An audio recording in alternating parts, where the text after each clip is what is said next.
नमस्कार, अपन झारखंड में आपका स्वागत है और मैं हूं शुभे मिश्रा आपके साथ। रुक करते हैं खबरों की ओर। चाईबासा पुलिस को नक्सलियों के खिलाफ अभियान में मिली बड़ी सफलता। जिला के आनंदपुर थाना इलाके से पुलिस ने पीएलएफआई के एरिया कमांडर सुजीत कुमार राम उर्फ साहू जी सहित 3 नक्सलियों को गिरफ्तार किया है। पुलिस ने इन तीनों नक्सलियों के पास से भारी मात्रा में हथियार भी बरामद किए। तीनों हार्डकोर नक्सलियों की गिरफ्तारी आनंदपुर थाना क्षेत्र के बोरोतीका गांव से हुई है। तो ये बड़ी खबर सामने, जहां पुलिस ने भारी मात्रा में हथियार तो जब्त में लिया ही, इसके अलावा नक्सलियों के खिलाफ अभियान में ये एक बड़ी सफलता पुलिस को हाथों लगी है। और इस पूरी खबर की अधिक जानकारी के लिए हमारे संवाददाता रमेश जुड़ गए हैं। रमेश, ये बड़ी सफलता पुलिस के हाथ लगी है, नक्सलियों के खिलाफ जो अभियान चलाया जा रहा था, ऐसे में क्या कुछ जानकारी है इसको लेकर और कब से इस अभियान की शुरुआत की गई थी?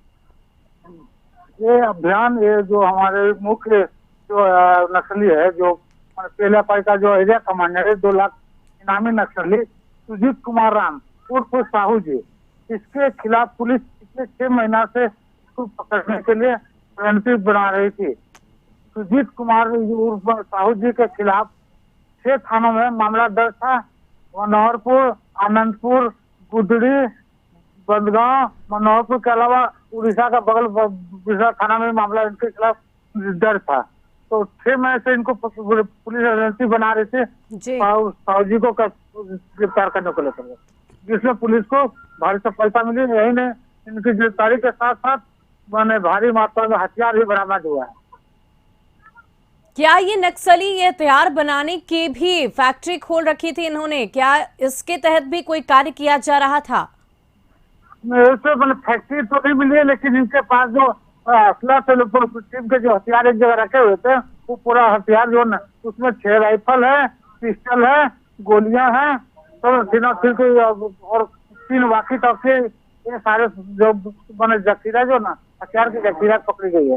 हालांकि इनका अभी तो कोई ऐसा फैक्ट्री का उद्भेदन नहीं हो पाया है, लेकिन पुलिस को इस साहू जी के मार्फत नक्सलियों के कई भेद सूत्र मालूम चले, जिसके खिलाफ जिसको लेकर के आगे पुलिस रणनीति बना रही, तो आगे अभियान में आगे क्या करना है।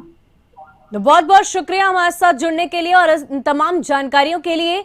तो जिस तरीके से ये बड़ी सफलता पुलिस को लगी है, इस अभियान के तहत 3 हार्डकोर नक्सलियों की गिरफ्तारी की गई है। इतना ही नहीं, हथियारों को भी अपनी गिरफ्त में पुलिस ने लिया है।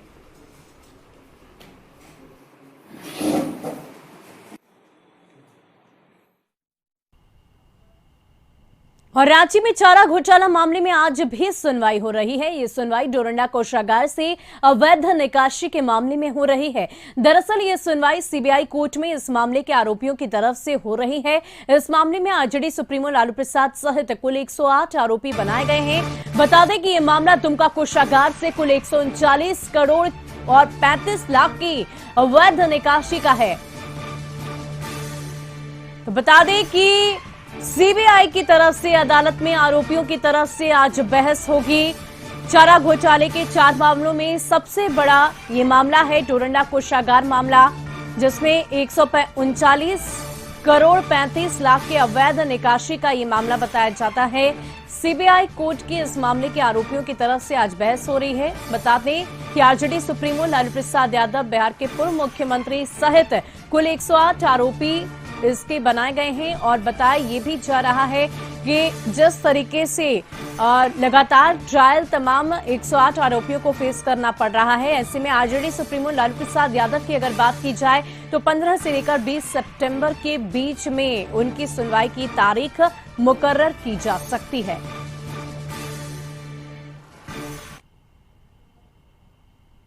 वहीं भाजपा प्रदेश अध्यक्ष दीपक प्रकाश संथाल परगना जाने के दौरान बेरमो चपरी रेस्ट हाउस में रुके, जहां कार्यकर्ताओं ने उनका जोरदार स्वागत किया। इस दौरान दीपक प्रकाश ने कहा कि जेवीएम का भारतीय जनता पार्टी में विलय हो चुका है और जिसकी मान्यता चुनाव आयोग ने भी दी है, लेकिन झारखंड के मुख्यमंत्री के इशारे पर राजनीतिक कारणों से बाबूलाल मरांडी को प्रतिपक्ष के नेता बनाने में बाधा डालने का कार्य हो रहा है।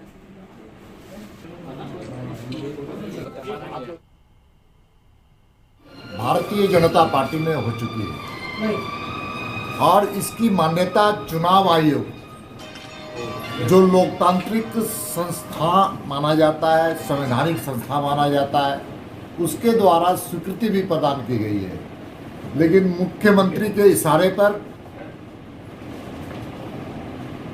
राजनीतिक कारणों से बाबूलाल मरांडी जी को प्रतिपक्ष का नेता बनाने में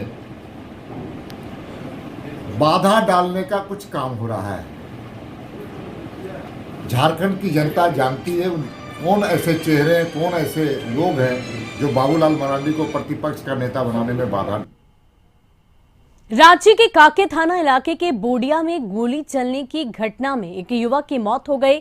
बताया जा रहा है कि गोली चलने की इस घटना में युवक गंभीर रूप से घायल हो गया था, जिसे इलाज के लिए अस्पताल में भर्ती कराया गया, जहां इलाज के दौरान उसकी मौत हो गई। बता दें कि ट्रक से छड़ उतारने के विवाद में ये मारपीट हुई थी। पास के ही रहने वाले एक शख्स पर लोगों ने युवक की हत्या का आरोप लगाया। पुलिस ने इस मामले में एक शख्स को हिरासत में लिया और उससे पूछताछ कर रही है। तो बता दें कि रांची के काका थाना इलाके के बोडिया में गोली चलने की घटना में एक युवक की मौत हो गई है। छड़ उतारने के क्रम में यह विवाद हुआ और विवाद के बाद इस तरीके से युवक गंभीर रूप से घायल हो गया। फिलहाल इलाज के लिए अस्पताल में भर्ती कराया गया है और इलाज के दौरान ही उसकी मौत की भी खबर सामने आई है। बता दें कि ट्रक से छड़ उतारने के विवाद में यह मारपीट हुई थी और पास के ही रहने वाले एक शख्स के लोगों ने युवक की हत्या का आरोप लगाया है। पुलिस ने इस मामले में एक शख्स को हिरासत में भी लिया है। और इस पूरी खबर के अधिक जानकारी के लिए हमारे संवाददाता नैयर जुड़ गए हैं। नैयर, क्या कुछ जानकारी है, क्यों ये विवाद हुआ और विवाद के बाद फिलहाल तो शख्स की मौत हो गई है, लेकिन क्या इसको लेकर पुलिसिया कार्रवाई आगे बढ़ पाई है? देखिए, ये मामला कांके थाना इलाके के बोडिया में घटी है, जहां एक की गोली लगने से मृत्यु हो गई है। और प्रथम दृष्टया पुलिस का यह मानना है कि यह गोली अपने ही पक्ष के द्वारा चलाए जाने से लगी है, क्योंकि जब दो पक्ष लड़ रहे थे तो पहला पक्ष ने हथियार उठा लिया था और पहले पक्ष के ही आदमी के द्वारा उसे समझाया जा रहा था कि हथियार ना चलाए। लेकिन उसी छीना झपटी में पहले पक्ष के द्वारा ही गलती से गोली चल गई, जो अभिषेक नामक युवक को लगी है, जिसकी मृत्यु रिम्स में हो गई है। हालांकि पुलिस मौके पर पहुंची हुई है, फोरेंसिक टीम भी पहुंची हुई है और सभी पहलुओं पर जांच कर रही है। और अगल बगल के जो सीसीटीवी फुटेज है पुलिस ने अपने पास रखा है, वो किसी को अभी शेयर नहीं कर रही है।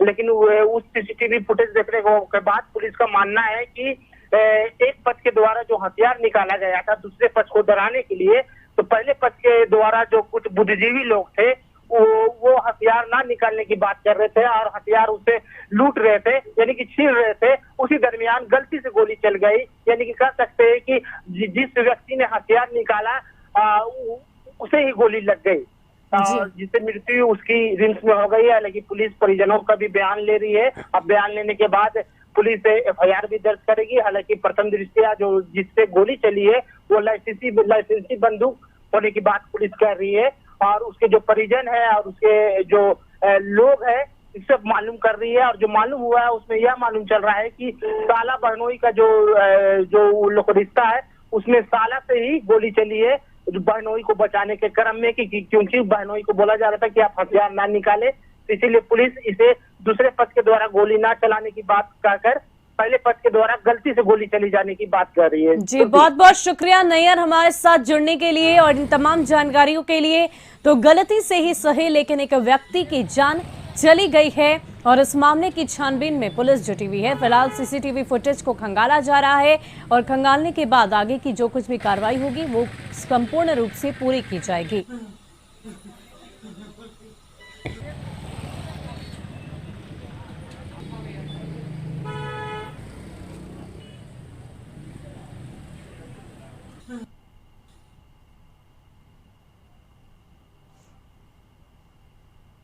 वहीं नक्सल प्रभावित इलाकों में सुगम यातायात के लिए गृह मंत्रालय ने पलामू सांसद विष्णु दयाल राम की पहल पर 9 सड़कों के निर्माण की मंजूरी दी है। मीडिया से मुखातिब होते हुए बीजेपी सांसद विष्णु दयाल राम ने बताया कि पलामू के काला पहाड़ से महूदंड तूरी से लगुराही, डागरा से रतनाग, डगरा से सालवे, डगरा से नवगढ़ा, झलदाग से ढकचा मोड़, गिद्दी से परसलेवा नहर, गढ़वा जिले के भंडरिया से कुरून होते हुए परों तक और कुल्ही से हेसातू होते हुए बेहरा टोली तक सड़क एवं पुल निर्माण को मंजूरी मिली है। इन सड़कों के बनने से पुलिस प्रशासन को पिकेट और कैंप तक जाने में काफी सहूलियत होगी।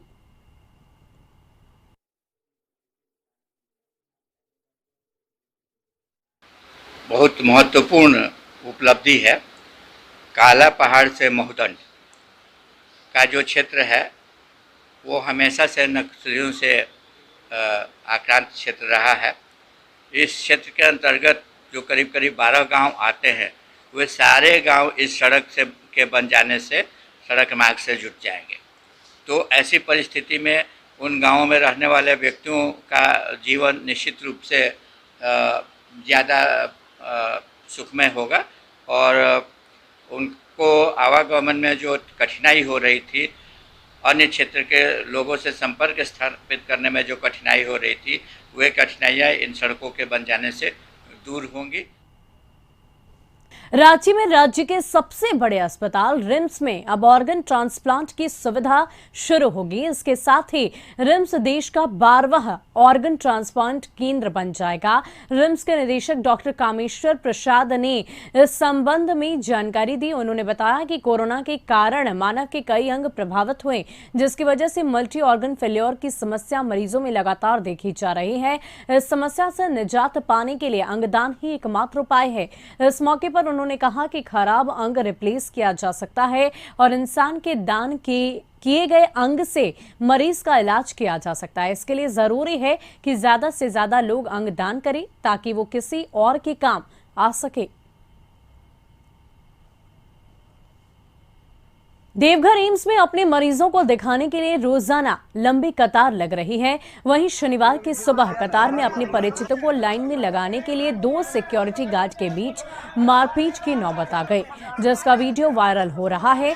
घटना के बारे में बताया जा रहा है कि देवघर के देवीपुर एम्स के परिसर में मरीजों को दिखाने के लिए कतार लगी हुई थी कि इसी बीच सिक्योरिटी में तैनात एसएस और एसआईएस के गार्ड के बीच पहले तू-तू मैं हुई और फिर मारपीट की नौबत आ गई। मौके पर मौजूद लोगों ने कहा कि एक गार्ड अपने परिचित को कतार के बीच में खड़ा करने की कोशिश कर रहा था, जिसका विरोध दूसरी कंपनी के गार्ड ने किया और इसके बाद परिजन पहले गार्ड से उलझ गए।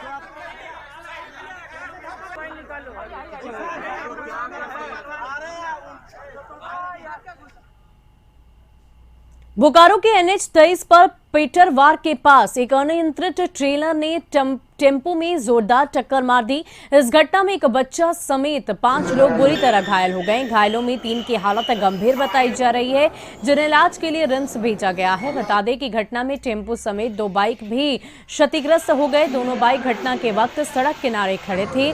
स्थानीय लोगों के मुताबिक ट्रेलर रांची की तरफ से आ रहा था।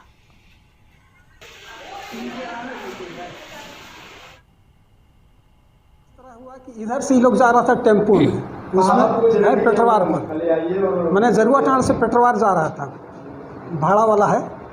अब क्या हुआ कि उधर से टेलर वाला आया, से ये लोग जो है से मैंने अपना बायां साइड सही जा रहा था और टेलर वाला जो है उधर से नींद में था, क्या था नहीं हम लोग कह सकते हैं, लेकिन उधर से आए तो टेम्पू के रगड़ते हुए जैसे रोड के बाहर उन लोग घुसा दिया टेलर वाला, और 2 मोटरसाइकिल के एकदम मैंने दरे पर जो है खड़ा मोटरसाइकिल को मैंने दबा दिया, से दोनों जैसे एकदम चिपटा हो गया, मैंने दब। और गढ़वा के लिखनी धौरा गांव में वज्रपात से एक शख्स समेत 9 बकरियों की मौत हो गई। वहीं गनियारी कला पंचायत के कुड़ी सवा गांव में एक ही घर के आधा दर्जन से अधिक व्यक्ति वज्रपात की चपेट में आने से घायल हो गए। घटना के संबंध में ग्रामीण और प्रत्यक्षदर्शियों ने बताया कि रोजाना की तरह अपनी सभी बकरियों को सुबह सुबह जंगल की ओर चरने के लिए अपने घर से भेजता था। वहीं शुक्रवार की शाम तेज बारिश के साथ हुए वज्रपात से तेजो सिंह खरवार और उसकी 9 बकरियों की मौत हो गई। प्रशासन ने मृतक के परिजनों की सहायता का आश्वासन दिया है।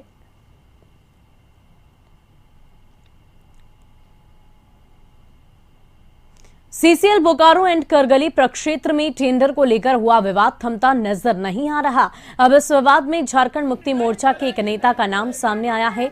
तस्वीरें जो वायरल हो रही है उसके मुताबिक एक पक्ष ने जेएमएम के इस नेता पर हथियार लेकर डराने और मारपीट का आरोप लगाया है। जो वीडियो सोशल मीडिया पर वायरल हो रहा है उसमें ये साफ दिख रहा है कि आरोपी जेएमएम नेता हाथ में फरसा लिए हुए हैं। पीड़ित पक्ष ने पुलिस के पास शिकायत दर्ज करा जान बचाने की गुहार लगाई। हालांकि जेएमएम ने इन आरोपों को निराधार बताया है। वहीं पुलिस शिकायत पर मामले की जांच में जुट गई है।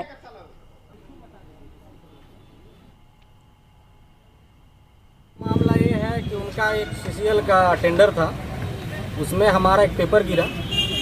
बात हुआ हमसे उनका समझौता के लिए, हम बोले कि चलो पेपर उठा लेंगे। उसके बाद दूसरे दिन कल सुबह 10:30 बजे इन लोग 25-30 की संख्या में आकर हमारे साथ मारपीट किए। हॉकी स्टिक, बेस बैट, फरसा सब कुछ लेके हमारे साथ आके मारपीट किए, जिसका वीडियो भी न्यूज़ में फ्लैश हुआ। ई टेंडरिंग की सरकार ने व्यवस्था की है कि कोई भी आदमी कहीं से टेंडर डाल सकता है, ठीक है। उसी में एक टेंडर गिरा, उसके विरोध में उत्तम कुमार सिंह के साथ मारपीट हो। आरोप जो है निराधार है, इसमें कहीं सत्यता नहीं है। बोलने वक्त के लिए तो कोई कुछ भी बोल सकता है, इसलिए मैं बेड़ू में जंगली हाथियों ने जमकर उत्पात मचाया है। हाथियों ने कई घरों को क्षतिग्रस्त कर दिया, जबकि घर में रखे अनाज को भी बर्बाद कर दिया है। बताया जा रहा है कि हाथियों ने इलाके के खूखरा गांव के गमझो मोहल्ले में जंगली हाथियों के झुंड ने 5 घरों को क्षतिग्रस्त कर दिया। हाथियों के उत्पात की जानकारी लोगों ने वन विभाग को दी। जानकारी के बाद वन विभाग की टीम ने मशाल और पटाखा छोड़कर हाथियों को इलाके से भगाया।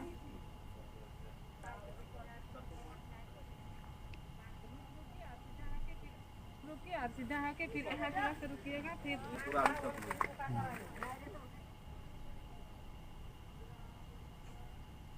निरसा के डुमरी जौड़ के जंगलों में हो रहे अवैध उत्खनन का जेएमएम के बैनर तले ग्रामीणों ने जोरदार विरोध किया है। ग्रामीणों का कहना था कि क्षेत्र में लगातार अवैध खनन हो रहा है, जिसके कारण कोई भी बड़ी घटना घट सकती है। उनका कहना है कि स्थानीय पुलिस प्रशासन और कुछ असामाजिक तत्व को साथ में लेकर कोल माफियाओं द्वारा बड़े पैमाने पर कोयले के खनन किए जा रहे हैं, जिससे कभी भी कोई भी बड़ा हादसा होने की संभावना है। अगर इस आंदोलन के माध्यम से अवैध उत्खनन नहीं बंद हुआ तो चीरकुंडा थाना से लेकर 11 कुंड प्रखंड तक घेराव किया जाएगा। दिलाना चाहते हैं कि इस अवैध खनन को जल्द से जल्द बंद किया जाए। इस अवैध खनन में बहुत से लोगों के जान जी सकती है।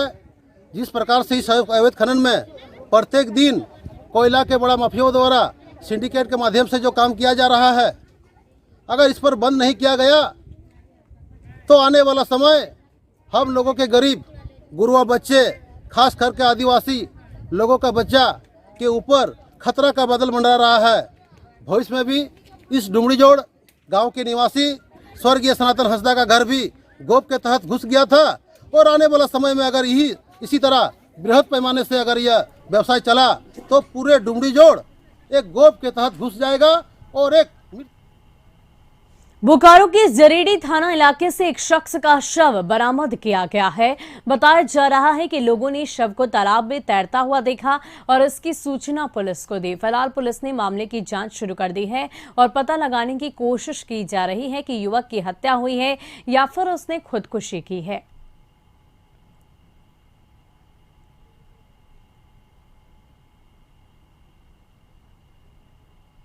थाना अंतर्गत ग्राम पथुरिया में एक व्यक्ति का शव मिला है। शव को कब्जे में लेके इंक्वेस्ट करके पोस्टमार्टम के लिए भेजा जा रहा है। पोस्टमार्टम आने के बाद स्थिति। वहीं जमशेदपुर के करंडी इलाके में 15वीं वित्त आयोग के तहत जल्द से जल्द पूरा करने को लेकर बीडीओ की अध्यक्षता में एक बैठक का आयोजन किया गया, जिसमें ग्रामीण क्षेत्रों में विकास के लिए रणनीति बनाने पर चर्चा की गई। इस दौरान बीडीओ ने सभी पंचायत प्रतिनिधि और मुखिया को सख्त निर्देश दिए और कहा कि सरकार की योजनाओं को जल्द से जल्द धरातल पर उतारना है।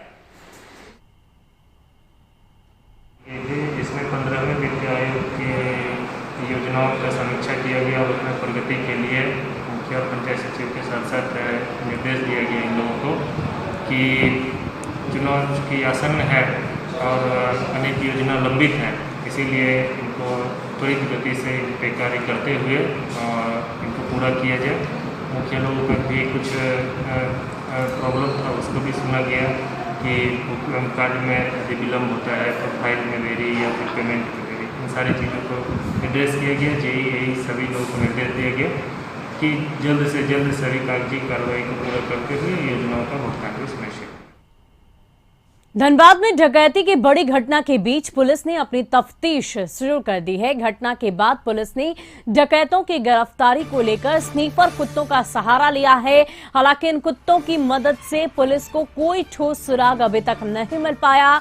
दरअसल धनबाद में पुलिस की तमाम कोशिशों के बाद भी अपराध थमने का नाम नहीं ले रहा। पुलिस की सुरक्षा व्यवस्थाओं के बाद भी अपराधी अपने मंसूबों में कामयाब हो रहे हैं।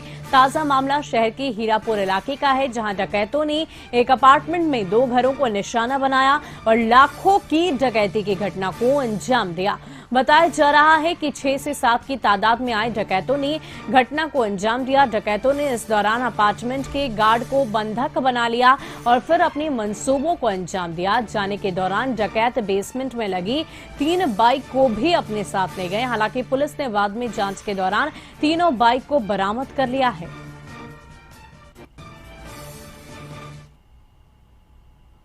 और अवैध तरीके से नकली विदेशी शराब को देवघर के रास्ते बिहार भेजने की शराब तस्करों की मंशा पर पानी फेरते हुए धनबाद जिले के बरवा अड्डा थाने की पुलिस ने एक लग्जरी कार जब्त की है, जिससे पुलिस ने भारी मात्रा में अवैध और नकली विदेशी शराब बरामद किया। इस मामले में पुलिस ने 2 लोगों को गिरफ्तार भी किया है। पुलिस के मुताबिक शराब माफिया की नकली अंग्रेजी शराब को झारखंड उत्पाद का स्टिकर लगाकर बिहार में ले जाकर बेचने की योजना थी।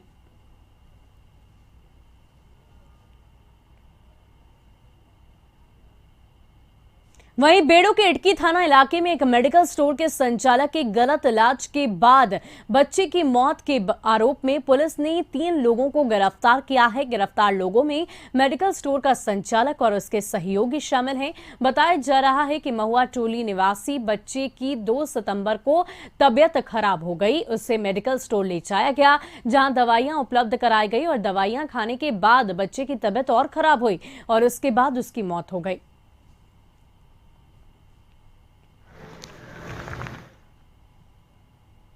वहीं सरायकेला में किसान एकजुटता मंच के बैनर तले किसान संगठनों ने दिल्ली बॉर्डर पर चल रहे किसान आंदोलन का समर्थन किया। इस दौरान आयोजित बैठक में किसान संगठन के नेताओं ने आंदोलन के समर्थन में तीनों किसान विरोधी काला कानून को वापस लिया।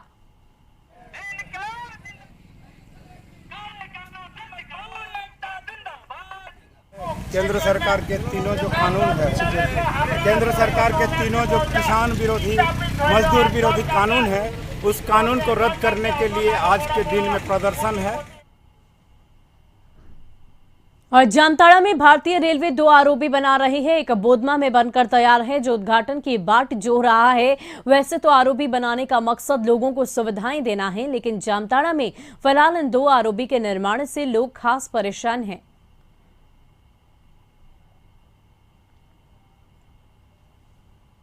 वहीं झारखंड की राजधानी रांची में 1 से 30 सितंबर तक पोषण अभियान मनाया जाएगा। 1 महीने चलने वाले पोषण अभियान के दौरान 7 सितंबर को प्रधानमंत्री मातृ वंदना सप्ताह मनाया जाएगा। इस पोषण सप्ताह को लेकर मोरहाबादी मैदान में एक कार्यक्रम का आयोजन किया गया, जहां कार्यक्रम के मुख्य अतिथि के तौर पर रांची में 7 सितंबर तक मनाए जा रहे प्रधानमंत्री मातृ वंदना सप्ताह मोरहाबादी मैदान में आयोजित की गई है।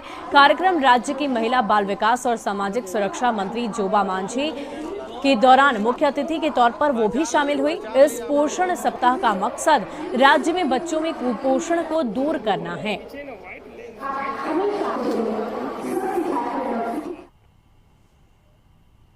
और लोहरदग्गा जिले के नामुदाग फॉरेस्ट डिवीजन पर लोहरदग्गा टोरी रेलवे स्टेशन पर झारखंड का सबसे ऊंचा रेलवे ब्रिज बनाया गया है, जो कि झारखंड के साथ साथ देश में 27वें नंबर पर रेलवे पुल के नाम से मशहूर है। पुल के आसपास फॉरेस्ट डिवीजन होने के कारण पहाड़ों से पूरी तरह ये घिरी हुई है, जिसके कारण इस पुल की खूबसूरती और भी ज्यादा बढ़ जाती है। 27 नंबर पुल के एक साइड पहाड़ों से घिरा है, तो वहीं दूसरी ओर पहाड़ों के बीच झरने भी निकल रहे हैं। देखने लायक है, बहुत ही मनोरम है और फिल्म की शूटिंग बहुत सुंदर होगी वहाँ, माने कि हर तरह से सुंदर है। की तरफ से प्रकृति ने लोहरदगा को बहुत से नायाब तोहफे दिए हैं। उसमें 27 नंबर पुल हो या फिर लोहरदगा की जितनी भी घाटियाँ हैं, वादियाँ हैं, ये सारे सैलानियों के लिए, पर्यटन के लिए बहुत आकर्षित करती है। और नो डाउट लोहरदगा में 27 नंबर और करीब 35 सालों के बाद झारखंड लौटे गुमला के फूचा मैली ने सीएम हेमंत सोरेन से मुलाकात की। इस दौरान फूचा मैली ने सीएम को धन्यवाद दिया और कहा कि सीएम की कोशिशों के चलते ही वो इतने सालों बाद अपने घर लौट आए हैं। फूचा मैली ने कहा कि वो करीब 35 सालों से अंडमान में बंधुआ मजदूर की तरह काम कर रहे थे।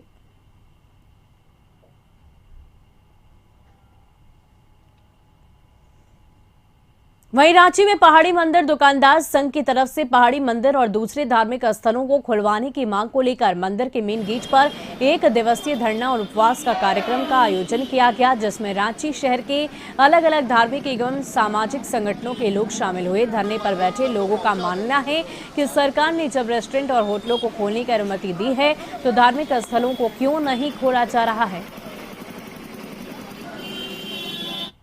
बैठने का मुख्य उद्देश्य हमारा है कि जितने भी हमारे धार्मिक स्थल हैं, हम माननीय मुख्यमंत्री महोदय से आग्रह करते हैं कि हमारा धार्मिक स्थल को खोला जाए, क्योंकि यहाँ बहुत सारे दुकानदार हैं, गरीब हैं, उन लोगों का जीविकापार्जन यहीं से चलता है।